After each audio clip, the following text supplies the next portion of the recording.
Consider this is Earth, its mass is m, capital, and its radius is r. Now, if you consider a simple pendulum on the surface of the Earth, it has a time period t. It can be expressed as 2 pi root of L by g. G is the acceleration due to gravity on the surface of the Earth. But in this question, what are they asking? They are asking if we keep the pendulum at distance from the Earth's surface, uh,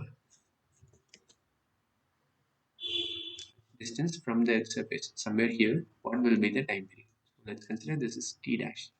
So this t dash we have to express in terms of x times t, and this x is something which we need to figure out. So the first step, what we have to find is what is the acceleration due to gravity at this point, and that is h distance from the Earth's surface. Here h is equal to r, radius of the Earth.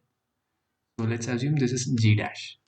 So we should know how to derive the acceleration due to gravity. That can be done by equating the F equal to ma and the universal gravitational law. So if there are two masses, there is a law of attraction. There is a force of attraction between those two masses. So like this is Earth, and this is a mass which is on the surface of the Earth, radius of the Earth.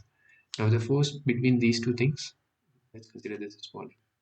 These two things we can write like this: Gmm by r square. So this is the force which we calculate using universal gravitational law. This we can equate to Newton's second law. Uh, this A I can write it as G, acceleration due to gravity.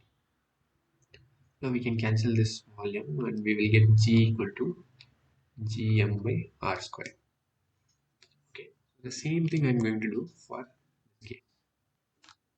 Here I will get Gmm by r plus h whole square, which is equal to mg dash.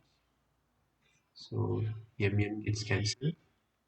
R is nothing but h. So let me substitute r plus r whole square equal to g dash. So r squared I can take it out from the denominator. 1 plus 1 whole square it will come, which is equal to g dash. So you see this one, this is equal to g. Let me write it.